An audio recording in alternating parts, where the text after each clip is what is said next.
hadir, monggo dicawiskan untuk baik Bapak Ibu, mari kita siapkan hati kita, mari kita datang kepada Tuhan. Ya Aba, ya Bapa, ya Putra, ya Roh Kudus, Tuhan kami Yesus Kristus, Sang Pencipta alam semesta ini, perkenankan pada malam hari ini Tuhan, kami bersama para hamba-hamba-Mu berlutut di hadapan-Mu Tuhan, mengucapkan puja dan puji syukur karena kemurahan-Mu ya Tuhan, kami boleh ada pada saat ini. Tuhan Yesus, kami memohon ampun atas segala dosa-dosa kami, atas segala tingkah laku perbuatan kami Tuhan. Kiranya Bapa mengampuni segala dosa-dosa kami. Tuhan Yesus, layakkanlah kami pada malam hari ini. Kami hendak akan membangun ibadah bersama-sama. Kiranya peribadatan ini boleh berkenan di hadapan-Mu ya Tuhan.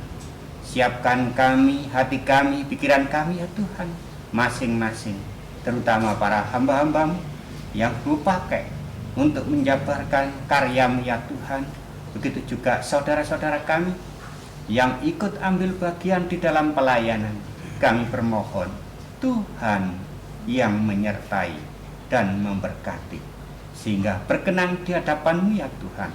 Semuanya kami pasrahkan kepada-Mu Tuhan. Awal, pertengahan, hingga akhirnya para ibadah pada malam hari ini kami hanya pasrahkan kepada-Mu. Kuasa-kuasa iblis jahat, ya roh jahat yang hendak akan mengganggu, yang hendak akan mencuri firman-Mu ya Tuhan, kiranya Bapa singkirkan Tuhan. Inilah Tuhan doa kami yang sungguh jauh dari sempurna, sempurnanya hanyalah milik-Mu. Amin. doa pengampunan dosa Pak Wibis, doa pembukaan Pak Dwi, untuk pembacaan firman Pak Sabdo, Ayub 1 6 sampai 12, dan doa syafaat Mbak Dina, dan penutup.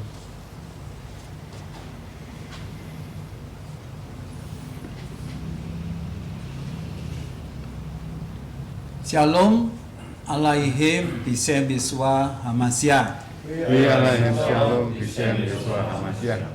Kembali kita bertemu saudara-saudaraku dengan penuh kerinduan. Kita akan bersama membangun ibadah untuk mengagungkan namanya. Bersama saudara-saudara kita di rumah, kita siapkan hati kita agar ibadah kita berkenan kepadanya. Kita angkat pujian dengan pujian ke Sion.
Fir, kita membangun ibadah ini untuk memuliakan namanya. Atas kemurahannya kita diperkenan, namun kita sadar atas segala kekurangan kita. Mari kita koreksi diri, kita menyerahkan dosa di hadapannya melalui pujian Kidung Jemaat 29 di muka Tuhan Yesus.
Bila kita menginsafi atas segala dosa kita dan itu menghalangi pisowanan kita malam ini, maka mari mohon ditahirkan sebagaimana Pemazmur 51 ayat 12 sampai 14. Jadikanlah hatiku tahir ya Allah, dan perbaharilah batinku dengan roh yang teguh. Janganlah membuang aku dari hadapanmu, dan janganlah mengambil roh yang kudus daripadaku. Bangkitkanlah kembali padaku kegirangan karena selamat yang daripadamu, dan lengkapilah aku dengan roh yang rela. Kita mohon pengampunan. Tuhan Allah Bapa kami yang kami sembah dalam Tuhan Yesus, bersyukur jika malam hari ini Bapa masih memberikan kesempatan pada kami semuanya untuk datang menghampiri hadirat Bapa yang kudus, membangun ibadah pada malam hari ini, semuanya karena urapan kasih Bapa bagi kami. Namun kami menyadari keberadaan hidup kami, tubuh, jiwa, dan roh kami yang sering membuat Bapa kecewa, baik melalui sikap, angan, ucapan, tingkah laku kami. Karena itu ya Bapa, kami datang menyerahkan segala keberadaan hidup kami ini dalam tangan kasih Tuhan Yesus.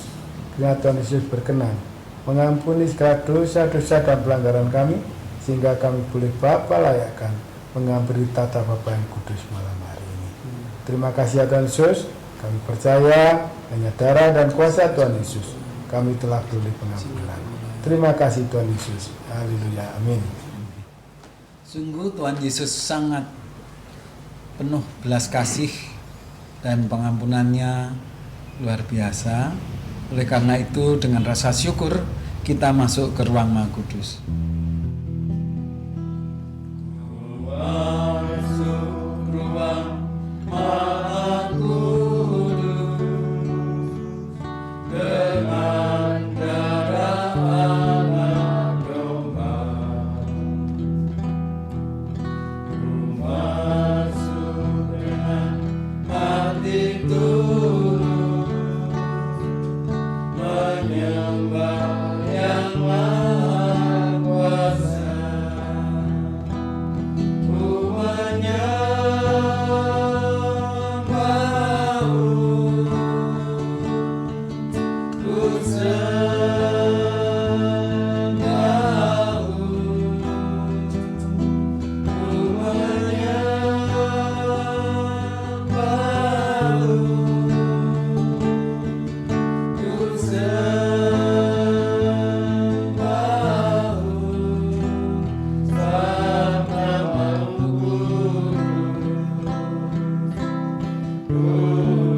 Di hadapan Yang Maha Kudus, mari kita bersukaria, bersukacita bersama malaikat di surga. Bersama malaikat di surga, nyanyikan kidung pujian, bermazmur bagimu, muliakan nama-Mu, Yesus. Aku memuji-Mu, tanganku ku angkat padamu, masuk dalam hadirat-Mu, rasakan kasih-Mu, ku jadi milik-Mu, Yesus. Aku menyembah-Mu. Hosana, Hosana, aku memuji-Mu. Haleluya, haleluya, aku menyembah-Mu. Kita masuk dalam doa pembukaan. Sungguh berterima kasih kepada-Mu, ya Allah Tuhan kami. Kalau malam hari ini kami diperkenan memasuki ibadah bersama-sama. Mohon Roh Kudus hadir menuntun ibadah kami. Kami juga berdoa menyerahkan hamba-hamba yang memimpin ibadah saat ini, Bapak Edi Mulyono, Bapak Gunawan Wibisono, dan Bapak Abu Nadir. Demikian pun kami yang mendampinginya, Pak Sabdo, Pak Ardi, Pak Wibisono, Dwi Cahyono, Ibu Sumartini Budina, Bapak Asani, juga saudara-saudara kami yang menata multimedia, adik Yesaya, Apeng, kemudian Nathan, Ageng, Dimas. Tuhan Yesus yang menuntun satu persatu kami, dan berkenanlah Bapa memberkati semua peralatan yang kami perlukan, sehingga jalannya ibadah ini benar-benar berjalan lancar dan nama Tuhan Yesus dipermuliakan. Kuasa-kuasa kegelapan kami usir dari tempat ibadah dan dari ruangan hati kami masing-masing. Sepenuhnya ibadah ini, dari awal, pertengahan hingga selesainya, kami serahkan sepenuhnya dalam otoritas Allah Bapa, Tuhan Yesus, dan Roh Kudus. Amin. Saudaraku, kita akan menerima anugerah firman. Kita sambut dengan penuh kerinduan melalui pujian Isilah Tuhan, Bejana Hidupku nomor 28.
Mbak Sabdo.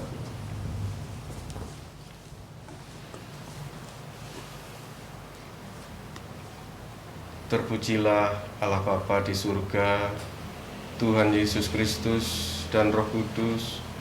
Perkenankan Bapa, malam ini kami bersama-sama datang ke hadirat Bapa. Kami datang membawa dosa dan kesalahan kami. Ampunilah dosa-dosa kami ya Bapa. Kami mengucap syukur karena kasih Bapa dalam kehidupan kami anak-anak Bapa. Tuhan Yesus, saat ini kami bersama-sama akan membaca firman dan merenungkannya. Kiranya Tuhan Yesus membuka hati kami masing-masing pribadi, sehingga kami dapat mengerti, dapat memahami, untuk selanjutnya dapat melakukan firman Tuhan ini di dalam kehidupan kami. Tolonglah kami ya Bapa, mampukan kami untuk melakukan firman Tuhan dalam kehidupan kami. Di dalam nama Tuhan Yesus Kristus kami serahkan doa kami. Haleluya. Amin.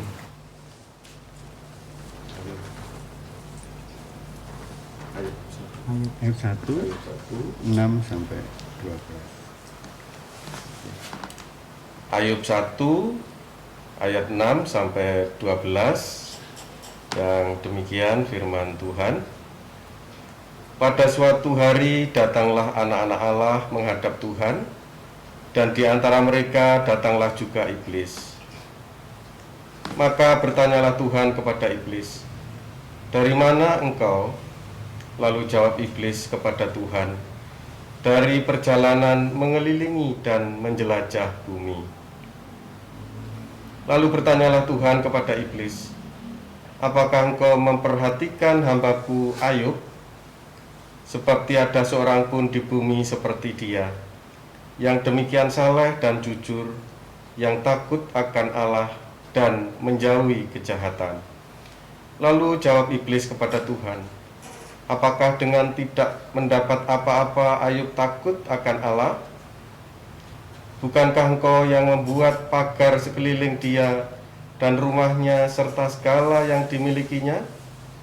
Apa yang dikerjakannya telah kau berkati, dan apa yang dimilikinya makin bertambah di negeri itu. Tetapi ulurkanlah tanganmu dan jamahlah segala yang dipunyainya, ia pasti mengutuki engkau di hadapanmu." Maka firman Tuhan kepada iblis, "Nah, segala yang dipunyainya ada dalam kuasamu. Hanya janganlah engkau mengulurkan tanganmu terhadap dirinya." Kemudian pergilah iblis dari hadapan Tuhan. Amin.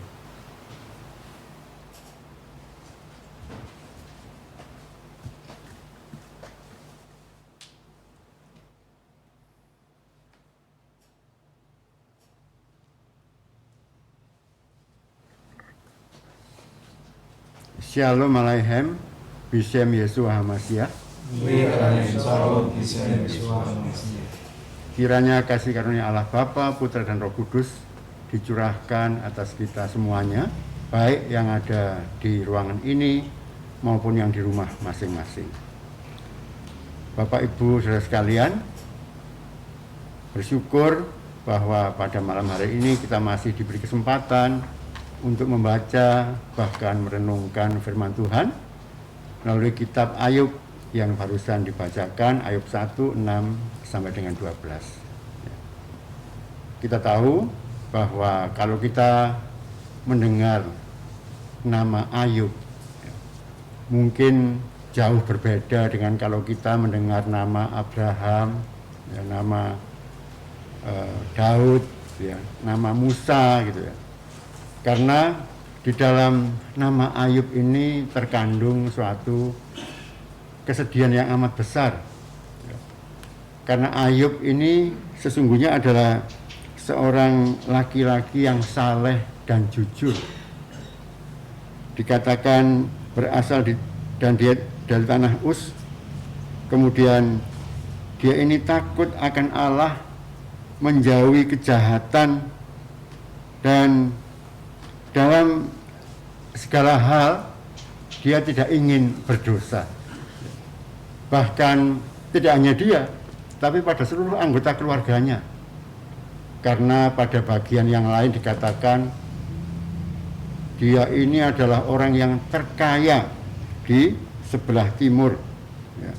Ur itu sebetulnya di sebelah selatan timur Israel. Dan dia memang orang yang terkaya di sana. Ketika anak-anaknya dia mempunyai 7 anak laki-laki dan 3 anak perempuan. Dan anak laki-lakinya itu selalu mengadakan pesta berganti-gantian dari satu rumah yang sulung ke berikutnya dan berikutnya. Ketika selesai berpesta anak-anaknya, Ayub selalu memanggil mereka dan menguduskannya. Bahkan Ayub menyerahkan korban bakaran ya, untuk dipersembahkan, oleh karena dia berupaya agar seluruh anggota keluarganya ini tidak ada yang berdosa di hadapan Allah. Sehingga Ayub ini adalah pribadi yang memiliki sifat dan perbuatan yang saleh dan jujur. Kemudian juga dia takut akan Allah, menjauhi kejahatan. Kemudian sifat yang lain adalah dia menjauhkan diri dari dosa bagi dirinya maupun keluarganya. Kemudian Ayub ini bukan orang sembarangan, dia memang orang yang kaya. Nah, kalau orang seperti ini dikatakan pada bagian yang lain pada kitab Ayub, Ayub adalah orang yang benar di hadapan Allah. Bapak Ibu Saudara sekalian, orang yang benar di hadapan Allah menurut keadilan Allah, maka dia adalah orang yang diberkati oleh Allah. Namun dalam kisah Ayub ini kita melihat bagaimana orang benar ini masih diperkenankan untuk diuji. Dan tadi yang dibaca itu adalah satu percakapan antara Allah dengan iblis. Bahkan pada bagian akhir itu dikatakan bahwa nah, segala yang dipunyainya ada dalam kuasamu. Artinya Allah menyerahkan segala apa yang dipunyai Ayub ke dalam tangan iblis ya. Hanya janganlah engkau mengulurkan tanganmu terhadap dirinya. Jadi Ayub, seorang yang saleh, jujur, takut akan Tuhan, ini sekarang diperhadapkan dengan iblis. Ini satu pertaruhan. Karena Allah mengatakan kepada iblis hal yang baik kepada Ayub, tentang Ayub, tetapi iblis menentangnya. Begitu iblis diberi kesempatan begitu, maka dengan cepat dia bertindak. Kalau kita melihat pada bagian yang lain, itu iblis kemudian dengan cepat ya, melakukan tindakan. Tindakannya adalah memakai orang-orang, ya, kemudian juga memakai alam ini. Ya. Kalau kita baca pada Ayub 1 ayat 13, mulai 13, Pak Ardi.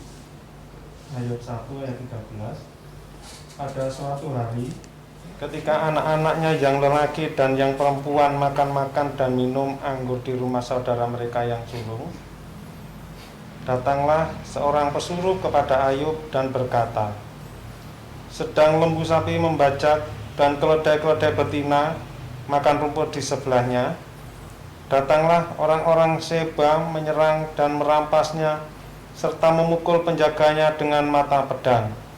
Hanya aku sendiri yang luput sehingga dapat memberitahukan hal itu kepada Tuhan. Ya. Jadi yang dipakai oleh iblis ini adalah orang-orang Seba di sini, ya, untuk menyerang, merampas, memukul penjaga ya, dengan pedang. Kemudian juga kita bisa melihat pada ayat 16, silakan dibaca Mbak Dina. Ayub 1 ayat 16. Sementara orang itu berbicara, datanglah orang lain dan berkata, api telah menyambar dari langit dan membakar serta memakan habis kambing domba dan penjaga-penjaga. Hanya aku sendiri yang luput, sehingga dapat memberitahukan hal itu kepada Tuhan. Ya. Jadi alam ini pun bisa dipergunakan oleh iblis untuk menghabisi apa yang dimiliki oleh Ayub ini. Api telah menyambar dari langit, membakar dan memakan habis kambing dan domba. Ya. Jadi iblis ini bisa memanfaatkan segala sesuatu. Apakah dia manusia atau dia keadaan alam. Ya. Kemudian ayat 17, Bu Martini. Oh iya. Sementara orang itu berbicara, datanglah orang lain dan berkata, orang-orang Kasdim membentuk 3 pasukan, lalu menyerbu unta-unta dan merampasnya, serta memukul penjaganya dengan mata pedang. Hanya aku sendiri yang luput, sehingga dapat memberitahukan hal itu kepada Tuhan. Ya, kalau tadinya orang-orang Seba, sekarang orang-orang Kasdim yang kemudian digerakkan oleh iblis untuk menyerbu ya, unta-unta, merampas dan memukul. Ya. Kemudian alam juga digunakan lagi. Sekali lagi Bu Martini, ayat 19. Maka tiba-tiba angin ribut bertiup dari sebarang padang gurun. Rumah itu dilandanya pada 4 penjurunya, dan roboh menimpa orang-orang muda itu, sehingga mereka mati. Hanya aku sendiri yang luput, sehingga dapat memberitahukan hal itu kepada Tuhan. Ya, angin ribut pun juga bisa dikerahkan oleh iblis untuk menghabisi seluruh harta benda, bahkan anak-anak Ayub. Ya. Jadi begitu luar biasanya Bapak Ibu Saudara sekalian, begitu iblis diberi kesempatan, maka dia bertindak begitu cepat. Dalam waktu hanya beberapa saat, habislah harta kekayaan Ayub. Ya. Lalu apa tujuan iblis ini sebetulnya? Dia itu selalu menyangkal apa yang disampaikan oleh Allah. Tadi dikatakan bahwa untuk mempersoalkan akan kesungguhan dan kebenaran orang percaya, maka iblis itu menyangkal apa yang dikatakan oleh Allah. Dikatakan bahwa Ayub ini mengikuti Allah oleh karena harta benda yang dianugerahkan kepada Ayub, oleh karena kekayaan, oleh karena kewibawaan, oleh karena segala sesuatu yang bersifat kehormatan. Oleh karena itulah Ayub kemudian menghormat, memuji, memuliakan nama Tuhan. Ya. Dan dikatakan oleh iblis, apabila semuanya itu hilang daripada Ayub, dia pasti akan mengutuki Allah. Ya. Jadi Bapak Ibu Saudara sekalian, apabila seseorang sudah merasa nyaman bersama-sama dengan Allah, kemudian kenyamanan itu ditarik, apakah dia tetap akan bersama-sama dengan Allah? Itu adalah satu ujian yang besar dalam diri seseorang itu. Bersyukur kita mempelajari kitab Ayub ini, dan kemudian kita bisa melihat bagaimana Ayub ini bersikap, ya kan? Ketika segala sesuatunya sudah lenyap dari dirinya. Ya. Kita membaca respon Ayub itu pada Ayub 1 ayat 20 sampai 22. Kalau di sana. Maka berdirilah Ayub, lalu mengoyak jubahnya dan mencukur kepalanya, kemudian sujudlah ia dan menyembah, katanya, dengan telanjang aku keluar dari kandungan ibuku, dengan telanjang juga aku akan kembali ke dalamnya. Tuhan yang memberi, Tuhan yang mengambil, terpujilah nama Tuhan. Dalam kesemuanya itu, Ayub tidak berbuat dosa dan tidak menuduh Allah berbuat yang kurang patut. Ya. Ternyata Ayub ini tidak seperti yang diharapkan oleh iblis, ya. Bahkan dia mengatakan bahwa dengan telanjang aku ini datang, dan dengan telanjang pula aku ini akan pulang kembali, ya. Tuhan yang memberi dan Tuhan yang mengambil.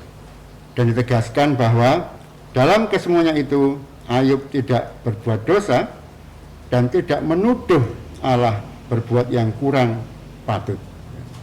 Nah, respon ini sungguh luar biasa, ya. Karena dia dikatakan juga pada bagian depan tadi, Ayub itu mengoyak jubahnya. Dalam pengertian bangsa Israel saat itu, mengoyak jubah itu berarti menyatakan kesedihan yang teramat sangat atas musibah ini. Namun setelah dia mengoyak jubahnya, dia mencukur rambut kepalanya. Artinya apa? Rambut di kepala itu adalah lambang pengabdian seseorang kepada Allah. Apabila tidak ada kesalahan, maka rambut itu dibiarkan panjang. Tetapi apabila ada kenajisan dalam diri orang itu, maka dia mencukur habis rambutnya. Ya, jadi di sini Ayub mengatakan bahwa bukan Allah yang salah, tapi masih ada hal yang tidak baik dalam diriku. Maka Ayub mencukur rambutnya habis, ya. Nah, kemudian sujud dan menyembah. Bagaimana kerendahan hati Ayub ketika mengalami hal yang seperti itu.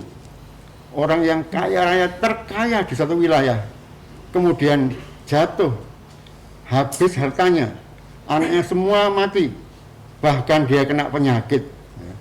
Namun dia tidak berbuat dosa di hadapan Allah, ya.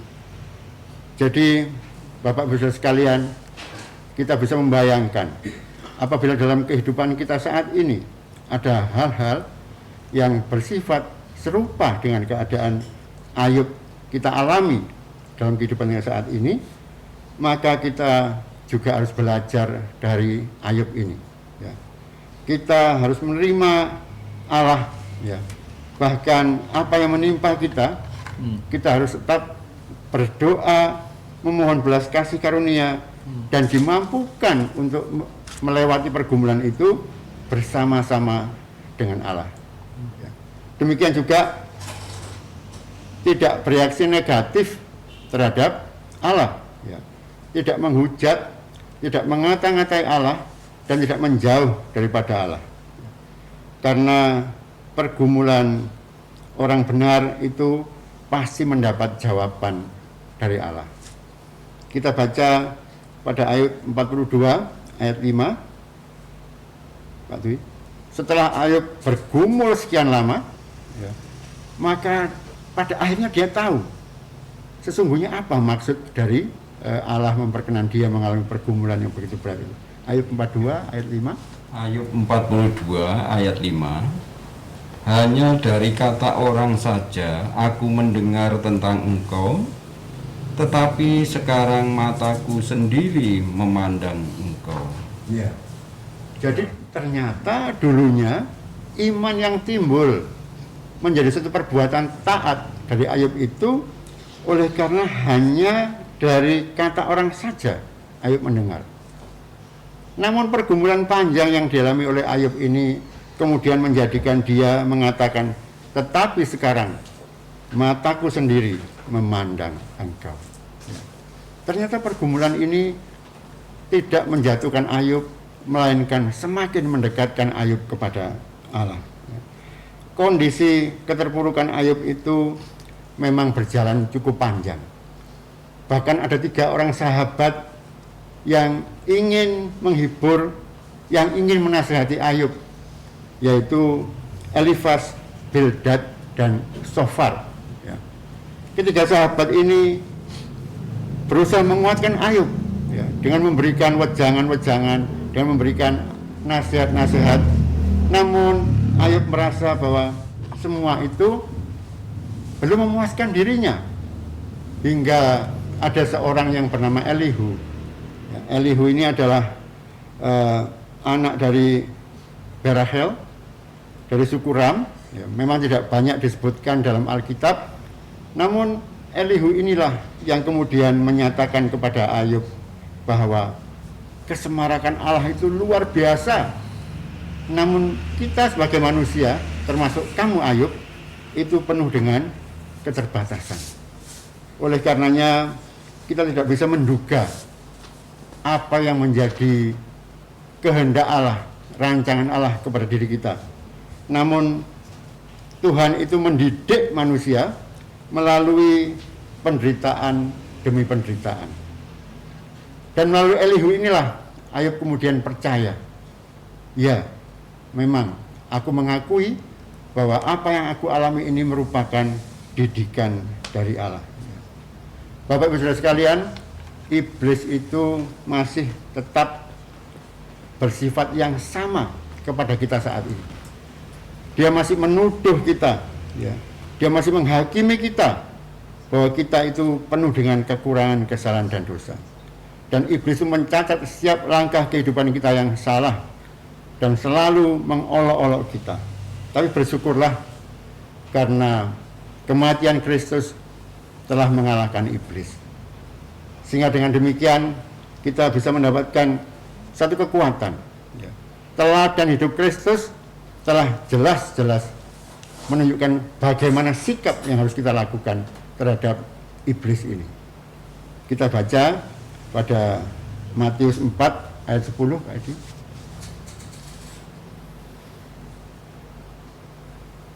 Matius pasal 4 ayat yang ke-10. Ya. Maka berkatalah Yesus kepadanya, "Enyahlah iblis, sebab ada tertulis, engkau harus menyembah Tuhan Allahmu, dan hanya kepada Dia sajalah engkau berbakti." Ya, setelah Tuhan Yesus ini berpuasa 40 hari, 40 malam, ketika dalam kondisi yang lemah, lapar, dan baik secara fisik maupun psikis itu kondisinya berat, iblis membawanya. Dia mengatakan, ubahlah batu menjadi roti, ya kan? Jatuhkanlah dirimu dari bait Allah, kemudian membawa lagi ke tempat yang lebih tinggi, menunjukkan bagaimana semaraknya dunia dengan segala gemerlapnya, menggodai agar Yesus menyembah kepada iblis. Tetapi jawabannya adalah enyahlah iblis. Ya. Jadi kita pun apabila di dalam mengalami cobaan yang iblis selalu mendakwa menuduh kita, apabila kita telah melakukan hal-hal yang benar, maka kita pun harus sebagaimana Kristus melakukannya, kita mengusir iblis itu. Ya. Karena kita mempunyai seorang pengantara yang luar biasa. 1 Yohanes 2 ayat 1, Pak Nadir.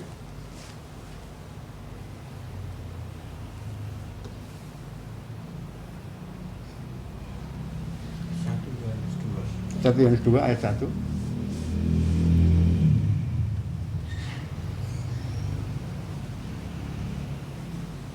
Yohanes 2 ayat 1.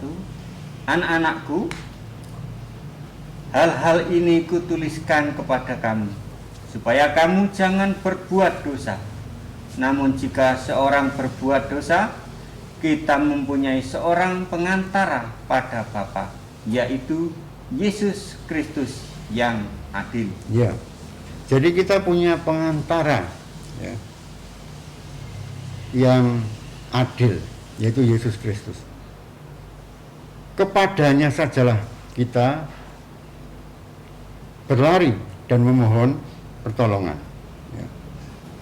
Kemudian kita baca pada Yakobus 4 ayat 7.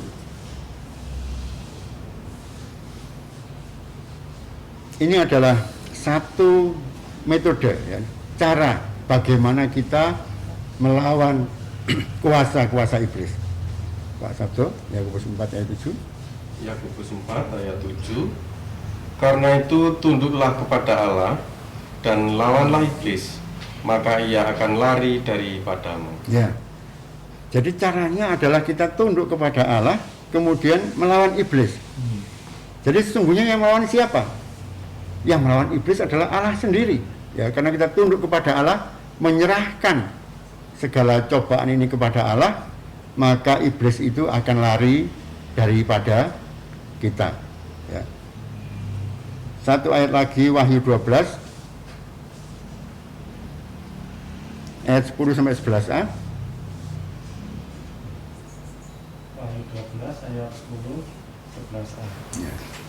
Dan aku mendengar suara yang nyaring di surga berkata, sekarang telah tiba keselamatan dan kuasa dan pemerintahan Allah kita dan kekuasaan Dia yang diurapinya, karena telah dilemparkan ke bawah pendakwa saudara-saudara kita yang mendakwa mereka siang dan malam di hadapan Allah kita, dan mereka mengalahkan Dia oleh darah anak domba. Ya, cukup 11 ayat. Jadi sesungguhnya pendakwa itu siapa? Adalah iblis tadi yang mendakwa bahwa Ayub itu adalah hanya taat setia kepada Allah kalau dia diberi kekayaan, kalau dia diberi hal-hal yang bersifat harta duniawi. Padahal sesungguhnya tidak demikian. Apabila kita sebagai anak-anak Tuhan dan kita tidak mengandalkan segala sesuatu yang duniawi dalam diri kita sebagai dasar ketaatan kita kepada Allah, maka telah tiba keselamatan dan kuasa pemerintahan Allah kita dan kekuasaan Dia yang diurapinya, karena telah dilemparkan ke bawah pendakwa saudara-saudara kita. Ya. Jadi iblis itu telah dilemparkan ke bawah, yang mendakwa mereka siang dan malam di hadapan Allah kita. Ya. Jadi marilah kita senantiasa mengarah kepada Tuhan Yesus Kristus, Sang Anak Domba, yang darahnya berkuasa untuk mengikat dan mengalahkan kuasa jahat ini. Ya. Karena Ibrani 7 ayat 25, Ibrani 7 ayat 25. Karena itu ia sanggup juga menyelamatkan dengan sempurna semua orang yang oleh Dia datang kepada Allah, sebab Ia hidup senantiasa untuk menjadi pengantara mereka. Ya, jadi Ia sanggup menyelamatkan kita dengan sempurna, ya. Sebab Ia hidup senantiasa untuk menjadi pengantara kita. Bapak Ibu Saudara sekalian, kita tahu bahwa pada akhirnya Ayub dikembalikan lagi, bahkan harta kekayaannya dilipat gandakan oleh Allah. Itu adalah lambang apabila kita sungguh-sungguh mengabdi kepada Allah, sungguh-sungguh menyembah kepada Allah dengan benar, maka Allah tidak akan membiarkan kita dikalahkan oleh cobaan iblis. Kita akan dimenangkan dan kita akan diberkati lebih-lebih lagi. Marilah kita memilih untuk hidup melekat kepada Allah tanpa ada embel-embel. Saya harus begini, harus begitu. Syaratnya itu saya harus kaya kalau saya itu mendekat kepada Allah. Syaratnya saya harus diberkati kalau saya mendekat kepada Allah. Janganlah itu menjadi hal yang utama dalam kehidupan kita, melainkan marilah kita tanpa syarat taat, setia, menyembah, memuliakan nama Allah. Kiranya Roh Kudus yang menyempurnakan pemahaman kita masing-masing dan memberi kuasa kepada kita untuk menjalankan firman sebagaimana yang telah diteladankan Ayub kepada kita semua. Amin.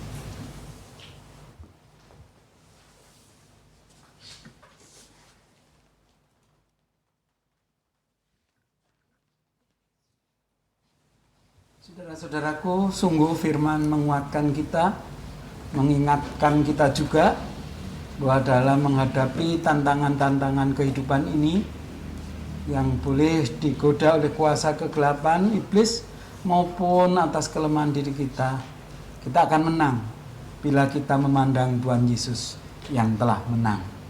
Mari kita setia kepadanya. Tuhan Yesus memberkati kita. Kita sambut firman-Nya ini dengan rasa syukur.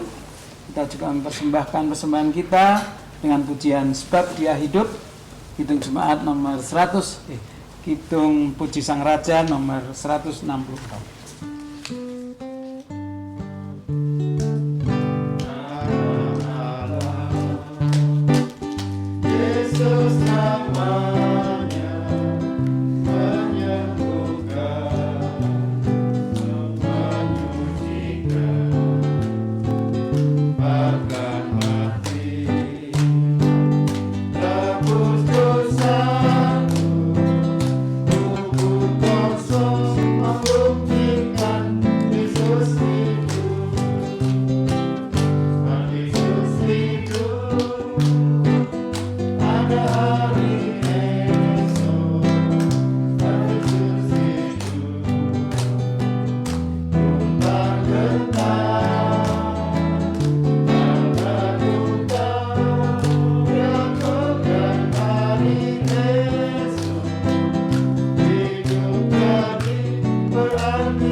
Penutup.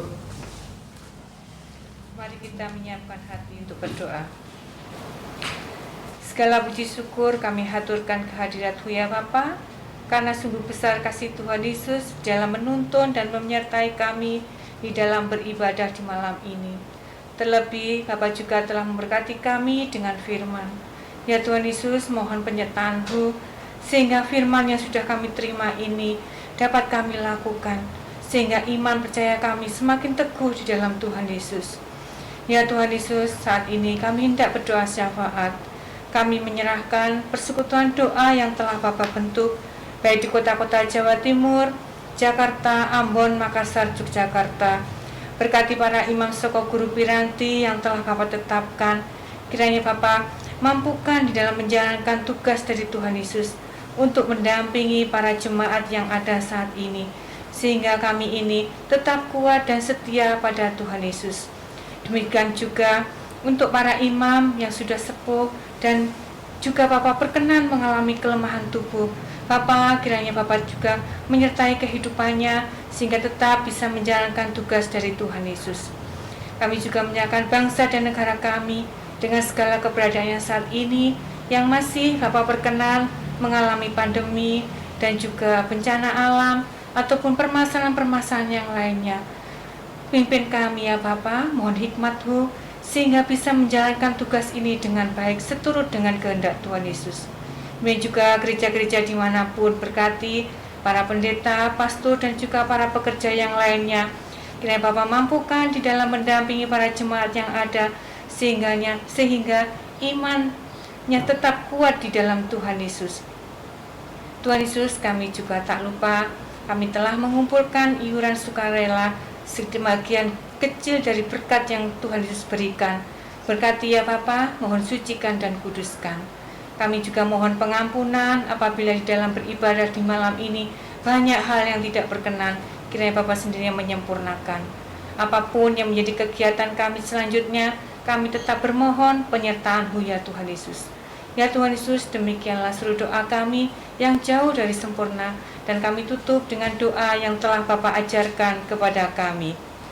Bapa kami yang ada di surga, dikuduskanlah nama-Mu, datanglah kerajaan-Mu, jadilah kehendak-Mu di bumi seperti di surga. Berikanlah kami pada hari ini makanan kami yang secukupnya, dan ampunilah kami akan kesalahan kami, seperti kami juga mengampuni orang yang bersalah pada kami. dan janganlah bawa kami dalam pencobaan, tetapi lepaskanlah kami daripada yang jahat. Karena Bapa yang punya kerajaan, kuasa dan kemuliaan sampai selama-lamanya. Amin. Sungguh senang di kebaktian, sungguh senang di kebaktian, bertemu Yesus kekasih jiwa. Puji haleluya. Senang di kebaktian, sungguh senang di kebaktian, bertemu Yesus kekasih jiwa. Puji haleluya. Selamat malam, Tuhan Yesus memberkati kita semua.